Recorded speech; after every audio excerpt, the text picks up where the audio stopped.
Hello everyone, मैं हूँ twinkle और प्रैक्टिस सेट जो मैं करा रही हूँ उसमें का मैं ये 5th नंबर का प्रैक्टिस सेट है। ठीक है, तो चलिए अब स्टार्ट करते हैं। First part, child psychology. First question, Pavlov ने अधिगम का जो सिद्धांत प्रतिपादित किया था वह कौन सा था? बहुक्रिया, आंशिक आत्मीकरण या अनुकूलित अनुक्रिया, यानी classical conditioning. Option C is the right answer. मूल प्रवृत्तियों में आवश्यक होता है अनुभव, संवेग, प्रयोजन या बुद्धि। तो इसका राइट आंसर होगा अनुभव। मापन किया जाने वाला व्यक्तित्व का प्रत्येक पहलू वैयक्तिक भिन्नता का अंश है।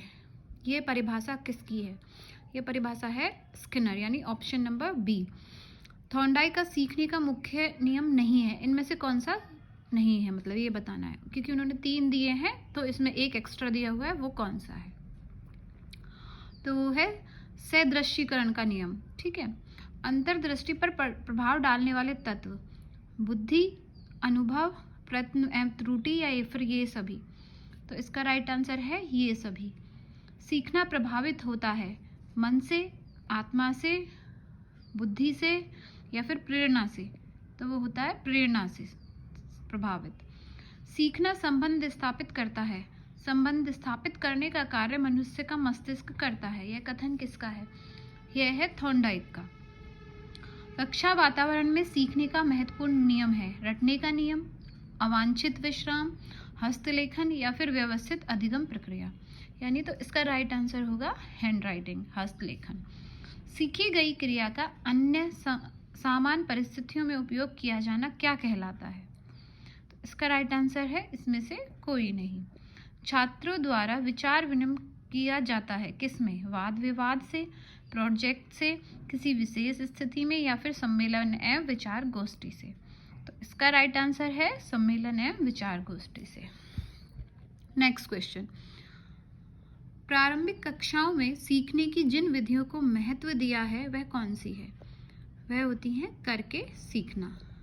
ओके, नेक्स्ट क्वेश्चन, सीखने का प्रकार है ज्ञानात्मक अधिगम, गामक अधिगम, संवेदनात्मक अधिगम या फिर ये सभी। तो इसका राइट आंसर होगा ये सभी। हम जो भी नया काम करते हैं उसे आत्मसात कर लेते हैं। ये किससे संबंधित है, यानी ये कौन से नियम से संबंधित है? तो ये संबंधित है आत्मीकरण के नियम से। 12 से 11 वर्ष के बालक के लिए हिंदी में डॉक्टर एस जलोटा ने कौन सा परीक्षण प्रतिपादित किया है? इसका राइट आंसर होगा ऑप्शन नंबर डी, साधारण मानसिक योग्यता परीक्षण। क्रियात्मक परीक्षाएं उपयोगी हैं किसके लिए? बालकों के लिए, निरक्षरों के लिए या गूंगे बहरों के लिए या फिर इन सभी के लिए? तो इसका राइट आंसर है इन सभी के लिए। सृजनात्मक का अर्थ होता है, यानी क्रिएटिविटी का क्या मीनिंग होता है? तो इसका राइट आंसर है ऑप्शन सी, सृजन या रचना संबंधी योग्यताएं। सृजनात्मक मौलिक परिणामों को अभिव्यक्त करने की मानसिक प्रक्रिया है। यह कथन किसका है? यह कथन है क्रो एंड क्रो का। सृजनात्मकता की विशेषता कौन सी नहीं है? मौलिकता, नवीनता, उपयोगिता या फिर केंद्रानुमुखता। तो इसका राइट आंसर होगा ऑप्शन नंबर डी, यानी सेंट्रलाइजेशन। ठीक है, नेक्स्ट क्वेश्चन, सृजनात्मकता में किस तत्व का योग नहीं है? साहचर्य का, आदर्शात्मक दक्षता का, लोच की निरंतरता का या फिर बनावटीपन का? तो इसका राइट आंसर है बनावटीपन का। किसी बालक में निहित सृजनशीलता का पता करने के 2 प्रकार, परीक्षण, निरीक्षण। Option number C. सृजनात्मक मुख्यतः नवीन रचना या उत्पादन में होती है। यह कथन किसका है? यह है ड्रेवर का कथन। अधिगम को प्रभावित करने वाले घटक, उचित वातावरण, प्रेरणा, परिपक्वता या फिर ये सभी। तो लर्निंग को सारे ही फैक्टर्स ये इफेक्ट करते हैं, यानी ये सभी। जिस आयु में बालक की मानसिक योग्यता का लगभग पूर्ण विकास हो जाता है वह कौन सी आयु होती है? 14 वर्ष, 11 वर्ष, 9 वर्ष या फिर 6 वर्ष? तो 14 वर्ष तक किसी भी बालक का संपूर्ण मानसिक विकास हो जाता है। Option number A. बालक विकास को प्रेरित करने वाला घटक नहीं है। बुद्धि, पोषण, परिपक्वता, बड़ा भवन। तो इसका राइट आंसर होगा परिपक्वता यानी मैच्योरिटी। अभियोग्यता वर्तमान दशा है जो व्यक्ति की भविष्य की क्षमताओं की ओर संकेत करती है। यह कथन है ट्रेक्सलर का। प्राथमिक आवश्यकताओं से उदय होती है। कौन सी आवश्यकताएं? तो सेकेंडरी नीड्स यानी द्वितीयक आवश्यकताएं। अधिगम की सफलता का मुख्य आधार माना जाता है दंड एवं आरोप, प्रशंसा एवं पुरस्कार, लक्ष्य प्राप्ति की उत्कृष्ट इच्छा, अधिकारी बनने की इच्छा। तो इसका राइट आंसर होगा अधिकारी बनने की इच्छा। निम्नलिखित में से जो बालक के लिए प्रेरक नहीं है वो क्या है? उच्च पद, सम्मान, कुसंग या फिर रुचि। तो इसका राइट आंसर है कुसंग। ऐसे प्रेरक जो विभिन्न व्यक्तियों के विभिन्न परिस्थितियों में पलने के कारण विकसित होते हैं वे क्या कहलाते हैं? वो कहलाते हैं व्यक्तिगत प्रेरक। निम्नलिखित में से जिसमें अभिप्रेरणा का योगदान नहीं होता है वह क्या है? तो वह होता है कुशासन। ठीक है, नेक्स्ट सामाजिक अध्ययन यानी सोशल साइंस। ठीक है, सेकंड पार्ट। डिग शब्द किस खेल में प्रयुक्त किया जाता है? वॉलीबॉल। भारत का दक्षिणतम स्थान इंदिरा पॉइंट कहाँ स्थित है? ये है निकोबार में। सिडनी किस नदी के किनारे बसा है? तो यह है डार्लिंग नदी के किनारे। सिंधु घाटी सभ्यता को हड़प्पा का नाम किसने दिया था? हड़प्पा सभ्यता का नाम किसने दिया था? वो दिया था मार्शल ने। सिंधु सभ्यता का सबसे बड़ा भवन था अन्नागार। ठीक है। अलबरूनी किसके समय में भारत आया था? वो आया था महमूद गजनवी के समय में। घासीराम कोतवाल पुस्तक किसने लिखी है? ये विजय तेंदुलकर ने। करागम धार्मिक लोक नृत्य किस स्टेट से संबंधित है? यह संबंधित है तमिलनाडु से। कौन सा सही सुमेलित है? इनमें से कौन सा राइटली मैच्ड है? तो वो है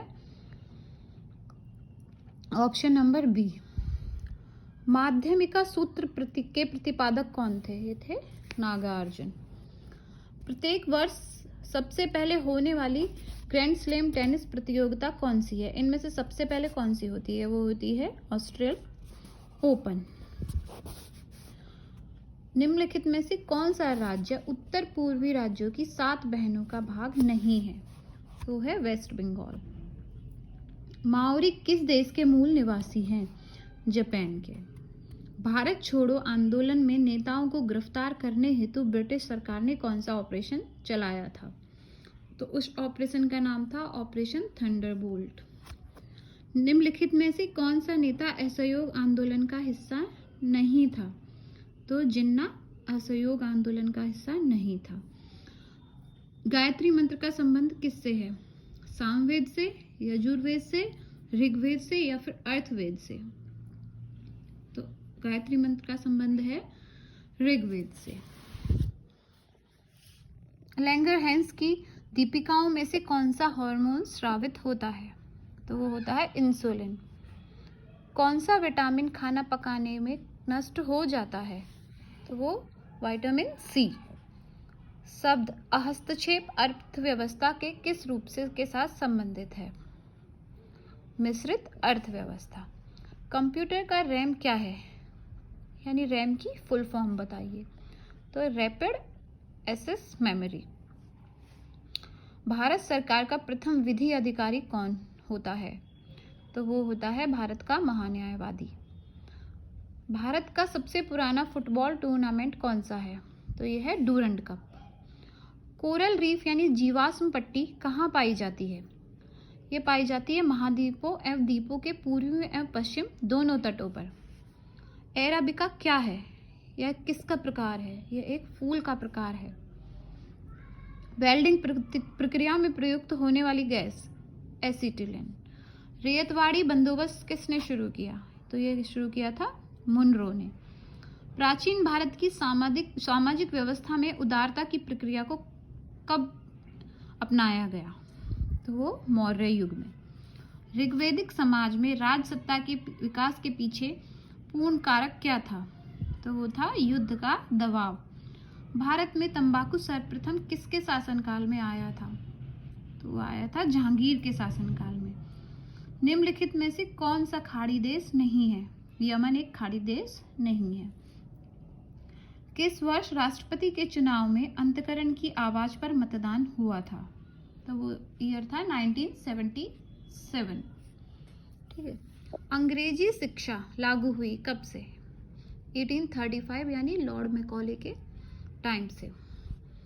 भारतीय संविधान में मूल कर्तव्यों के प्रावधानों की संस्तुति निम्नलिखित में से किसने की?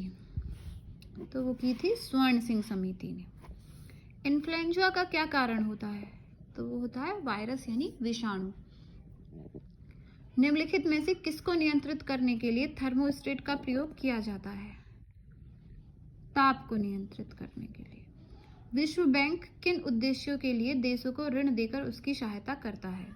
पुनर्निर्माण और विकास के लिए।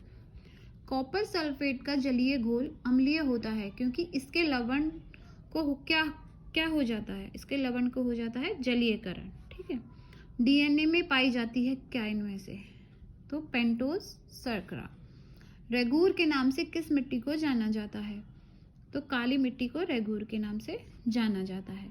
सारनाथ का स्तंभ चक्र क्या दर्शाता है? धर्म चक्र प्रवर्तन। भारत में नारी आंदोलन का सूत्रपात किसकी प्रेरणा से हुआ था? तो उनका नाम है रमाबाई रानाडे। अटाला देवी मस्जिद कहाँ पर स्थित है? ये जौनपुर में स्थित है। अच्छा, ये मैचिंग का क्वेश्चन है। चलिए देखते हैं। रामानुज विशिष्टाद्वैतवाद। ठीक है। महाद्वाचार्य द्वैतवाद। निम्बाचार्य द्वैतवाद। वल्लभाचार्य शुद्ध द्वैतवाद। ठीक है। चलिए नेक्स्ट क्वेश्चन देखते हैं। टर्की की मुद्रा क्या है? यानी तुर्की की मुद्रा क्या है? डॉलर। विश्व विकलांग दिवस किस तिथि को मनाया जाता है? तो ये 10 दिसंबर को मनाया जाता है। कौन सी फसल इनमें से रबी की फसल नहीं है? चना एक रबी की फसल नहीं है। प्रकाश तरंगों को ध्रुवित किया जा सकता है क्योंकि ये अनुप्रस्थ होती है। एंजाइम्स होते हैं प्रोटीन। ठीक है। ये है बिस्मिल्लाह खान किस वाद्य यंत्र से संबंधित रहे? ये शहनाई से। संयुक्ता पाणिग्रही किससे संबंधित है? ओडिसी। भारत की स्वतंत्रता के समय भारतीय राष्ट्रीय कांग्रेस के अध्यक्ष कौन थे? जेबी कृपलानी। लेड पर ऑक्साइड यानी Pb3O4 कहा जाता है लाल सिंदूर को। रसायन शास्त्र में सार्वभौमिक घोलक यानी सॉल्वेंट क्या है? तो वह है जल। सिकंदर और राजापुरु के मध्य झेलम नदी के पास जो युद्ध हुआ था, हाइडेस्पीस का युद्ध, ये कौन से ईयर में हुआ था? ये हुआ था 326 BC। मानव चंद्रमा पर सर्वप्रथम कब उतरा? 1969 में। जातियों के विकास का सिद्धांत किसने प्रतिपादित किया? डार्विन ने। मुद्रास्फीति से निम्नलिखित में से कौन सबसे अधिक लाभान्वित है? ऋण लेने वाले। द मिस्टिक मेजर्स के लेखक कौन है? तो ये है VS नौपाल। कॉपर सल्फेट का जलीय घोल अम्लीय होता है क्योंकि इसके लवण का हो जाता है जल अपघटन।